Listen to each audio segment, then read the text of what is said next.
আসসালামু আলাইকুম বন্ধুরা। তো আজকে আমার ছাদের গাছগুলোতে খুব ঘাস বেরিয়ে আছে, তো সেগুলো আজকে পরিষ্কার করছি। দেখতে পাচ্ছ ওই কয়েকটা গাছ তো ওইদিকে মরে গেছে, বর্ষাতে এবার পচে গেছে, বৃষ্টির পানি সহ্য করতে পারেনি খুব একটা। আর এই গাছগুলো ঘাস হয়েছিল খুব, এগুলো পরিষ্কার করলাম। আর এই গাছটার অবস্থা দেখো, এই গাছটা ছিল এই টপটাতে, প্লাস্টিকের টপ। তো প্লাস্টিকের টপে যেই ইটা আছে, খাঁজটা আছে, কি সুন্দরভাবে এই তো খাঁজটা হয়ে গেছে, দেখতে পাচ্ছ কত সুন্দর লাগছে।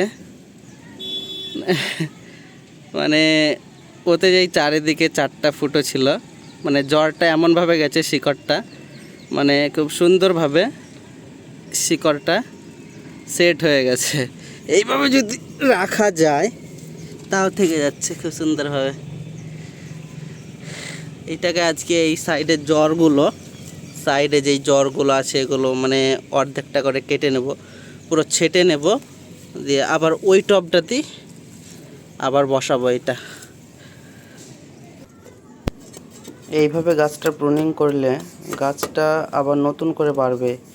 এইটা করার উদ্দেশ্য, গাছটা বাড়ছিল না, হ্যাঁ, পাতাগুলো শুকিয়ে শুকিয়ে যাচ্ছিল, জ্বরটা আর স্পেস পাচ্ছিল না টবের মধ্যে। তো এইভাবে মাটি কেটে দিলে জ্বরটা ঠিকভাবে ছাড়বে আবার, এবং গাছটা আবার গ্রো করবে খুব সুন্দরভাবে। তার জন্যই এইভাবে মাটিটা কাটা।